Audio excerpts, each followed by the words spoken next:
and party. The best party she ever had was at her job. The time she spent among HIV-positive children who had learned to sing and dance despite all adversities in life, who lived in the moment not knowing what tomorrow would bring. So let's welcome Sharon Jagger. Her topic is When the Spotlight is on You. It's an ACP Plus 6 project.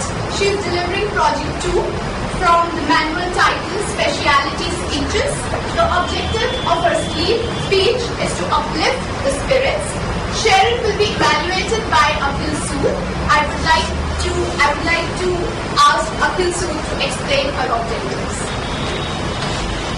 Finally, I get to see Sharon. We have been talking on phone for 2 days. This is the first time. All the best for the speech. Before I read the objectives, I have something to say to Mr. Rajan Sinha. Sir, our conversation was cut short yesterday, but the number we were thinking about, 100 and 200, was actually down to 67. And I am so disheartened to say that. You get it, right? That was a private message, sir. I know coding very well. Right, so sorry for the interruption because I got late, so I needed to talk to him about that. So, objectives here. Sharon is going to present her project 2 from the Specialty Speech Manual. The project is Uplift the Spirit. The objectives of Sharon's speech are identify and understand the basic differences and similarities between inspirational speeches and other kinds of speeches. Learn how to evaluate audience feeling and establish an emotional rapport. Develop a speech style and delivery that effectively expresses inspirational content by moving the audience to adopt your views. Timer, please note the time allotted to Sharon is 8 to 10 minutes, and the title of Sharon's speech is When the Spotlight is on You. When the Spotlight is on You, Sharon Jagger. Thank you so much.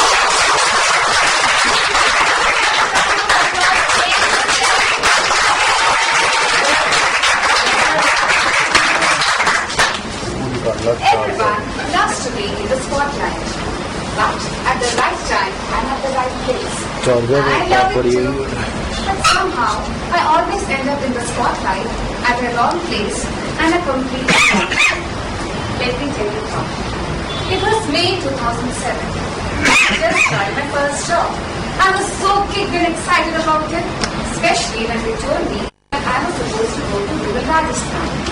All said I was for my travel to Bikaner, a mere 10 hours journey from it. All said I was happy, but still a little scared somewhere. After all, I was traveling for the first time. And so, as fate would have it, my journey began. And straight away I landed, where? Not in Bikaner, but in the Gujjar riots of 2007. The trains and all the buses were being burned down mercilessly. Melodramatic as always, I imagined the worst. What would I do? Oh my God, Papa, Mother Mary, Jesus, please help me out of the situation. I suddenly saw people deboarding and fright. For 5 hours, my train was stuck in hunger. Panic-stricken, I had no clue where would I rush to.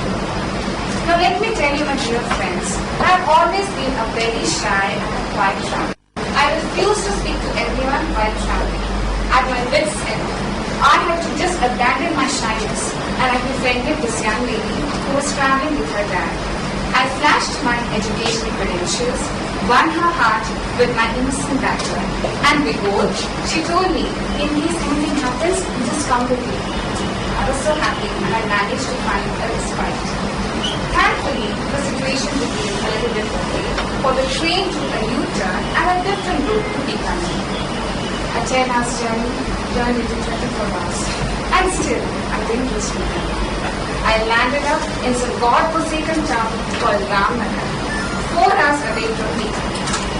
Tired, hungry, strong, looking like a tramp, I boarded a local road-based bus, which was my first connecting bus to Bikaner. The journey was beginning. I was traveling through the sun. I switched my bus again. I got stuck in the sand dune. Oh my God. Does everything have to happen on my very first run? Don't these trials realize that they calm and travel on forever? You see, it's not easy sitting in a bus, teeming with people and cattle on a hot summer's day in June in the sand where all you can see is sand for miles on end? I sat there wondering, will I ever make out of this desert alive? Or will my history be lost in the golden strands of sand? Then melodramatic thoughts again didn't last long, because all of a sudden the engine revved up to life and again we started our journey. But my joy was short-lived, because once I reached there I realized I missed my second connecting bus to Bikaner. I just wanted the earth to swallow me up when I surveyed the town that I found myself. It looked straight from a shoulder scene with not a single soul visible. I could even hear the chilling music in my head. I stood as a rock, peering at all the houses from where people were looking at me, at this alien who had suddenly descended from the skies. And of course, I realized at that moment that the population census was so few. There was not a single woman in sight. Men suddenly popped up from their homes to look at this girl who had come up. They started wondering about each other, from where had she come, etc. And as if an answer to my prayers, an old lady started walking towards me. I picked up my luggage, quietly sat next to her. I knew somehow that I would be safe with her. And it turned out to be correct, because she, of her age and status, had a certain standing in my place, and all the men came up to her. Before that, she had asked me a lot of questions about myself, which I had truthfully replied to.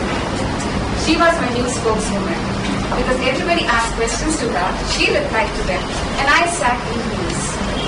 Well, things became okay after that, thankfully. I reached Bikaner safely. So you see, my dear friends, you now will understand why I say that at times the spotlight is on the wrong place and at the wrong time for me. Few days later, contemplating all this, I was wondering, why did all this have to happen on my very first travel? And the answer came when I read a poster which said, I asked God for troubles and He gave me difficulties to overcome. It hit me then. You see, I was brought up in a very protective Catholic environment. And I was very shy, very timid, and I hardly, had any sort of a courage within me. I used to admire strong and daring people. I wanted my life to be a cakewalk, a perfect princess kind of a night. But then life was making other plans to me. I mean, it was at that moment I realized that, whatever had happened was indeed terrifying. I could have got lost. I would not have understood any signs. I would not have been here in Delhi today. But then I summoned a courage within me. It's not easy getting lost in a desert with unknown people, but at that point of time, there was no room for fear.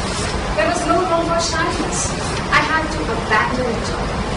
And I looked within me, my courages, my resources, and for the first time I actually used my brain, I was working on tactics to somehow come out of the situation and make myself better.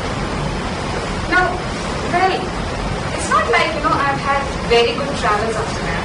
I went into more further disastrous travels after that too.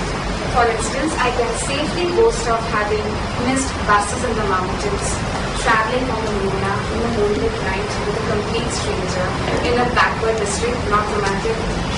And I can also tell you of having gone to Poland and Bangkok and getting lost on the street on the very first day.